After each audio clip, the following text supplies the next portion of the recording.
So this weekend, the latest Disney live-action movie comes out, Snow White. Is it as bad as everyone's saying it is?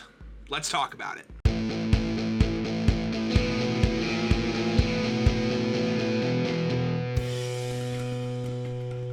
Hey Kernel, so I just got home from seeing Disney's Snow White, the live-action remake, of course. Now, before we kind of go into this review, I do want to preface by saying I have seen the original 1937 Snow White. I know this movie is getting a lot of hate just because they don't think, Rachel Zegler is fit to play the role. And I'm going to talk about all of that stuff.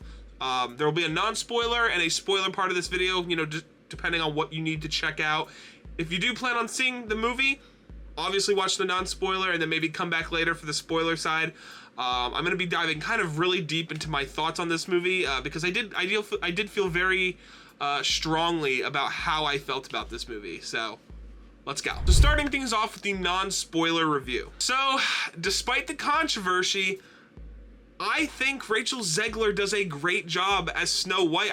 Matter of fact, I think she is the best part of this movie, just flat out. I think she does a really good job with the vocals of all of the songs that she does. I think she does a really good job at delivering the emotional weight of what's actually going on plot-wise with the kingdom and everything like that. I think she does a really good job of not just being, the typical damsel in distress princess, but also like taking action. And I like that about at least this version of the film. I really like that about her. I think she also, I know this might kind of be a weird thing to say, but I think Rachel Zegler has a strong face game in that she's very good at expressing how she feels right on her face. Which I know can be a hard thing, especially when you're put on the spot in these big, Disney live action movies. So I give her props for actually making me feel something at moments in this movie. I should say, I haven't typically in the past been a big fan of these Disney live action remakes. And I'm not saying that I love this one. I don't think it's like the best thing ever. But maybe my senses have been dimmed because of all the really bad Disney live action remakes. I think out of all of the ones that have come out, the two or three that have really stuck out to me were Beauty and the Beast, The Jungle Book, and Cruella, if you want to count that as a remake. But those are kind of the ones that really stick out in my head. All the other ones are just kind of like, meh. Let's talk about Gal Gadot for a second, because she plays, obviously, the evil queen in this movie. Now, I love Gal Gadot as Wonder Woman, okay? She's great as Wonder Woman. I'm trying to think what other movies at the moment. I can't think of anything specific that she's in but as far as her performance in this movie goes, it's not good. It's very subpar, mediocre. It just does not really hit for me. And at moments, it's laughably bad. Like, there's moments where she, yells and, it gets really funny. Like, there were moments where I laughably laughed. Or verbally, you know what I mean. Finally, as far as the non-spoiler stuff goes, the dwarves were also one of my favorite parts of this movie because they're just better written into the story this time. They're involved with the plot a lot more. Not just sanctuary for Snow White, but they're involved. They can actually do stuff. They have cooler conversations. Especially Dopey. Dopey has a cooler role in this movie, and I'll get to him in my spoiler review. Finally, I'll say this movie just has very catchy songs. My girlfriend and I, the whole way home, have just been reciting all these different songs from the movie. So you definitely will come out of this movie with songs stuck in your head from it. And now for the spoiler review. So if you've seen the original Snow White, it mostly follows that plot, where Snow White, she's a little girl and she's the princess, essentially. Or not even essentially, she is the princess. And her mother ends up dying. The evil queen, or I forget if she actually has a real name. Someone will remind me in the comments. But she ends up, coming in, and eventually she marries the king. Well, she sends the king goes out into the woods on some venture and is never to be found again. She ends up becoming the evil queen. Later to come find out, she killed the king. And in the original version, that's really it. But in this version, there's a whole thing of these like bandits out there.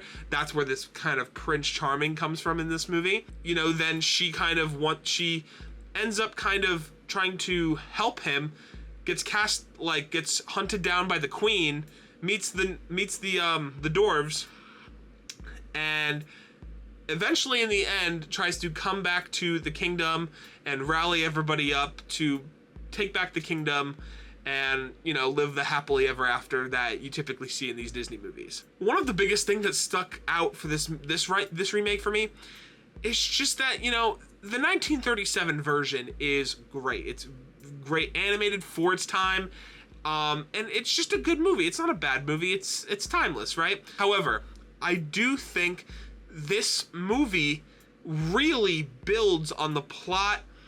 Like, it just gives the story of Snow White so much more meaning behind it. It really does. And it does it without making it too complicated as well. So I'd say that's a win for this movie. As far as, you know, the musical element of this movie, there are one or two that don't really hit for me.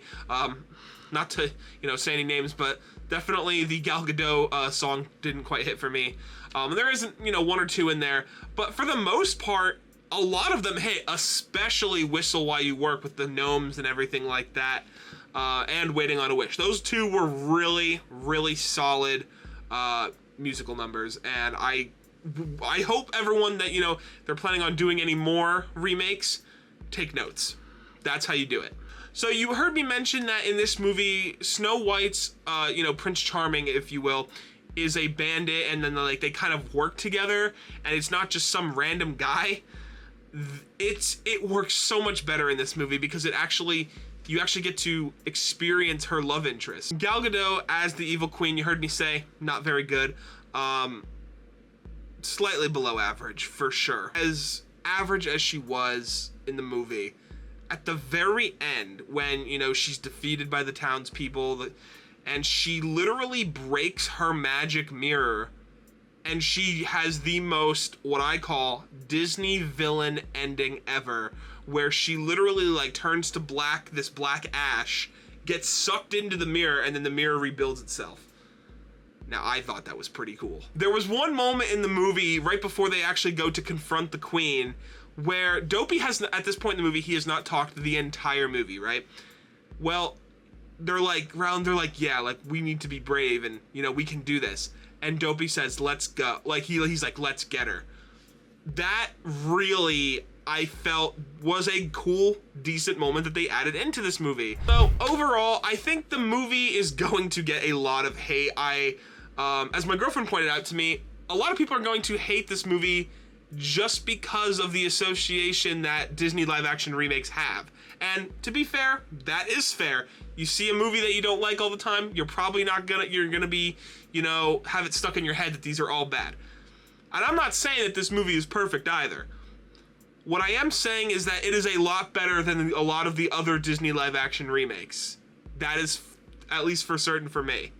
But, you know, despite the flaws the movie might have, it's definitely enjoyable and brings something new, not bad new, but good new to the Snow White story. And so, you know, if you plan on going to check it out this weekend, please drop a comment. Let me know, you know, what your kind of thoughts are if you've already seen it.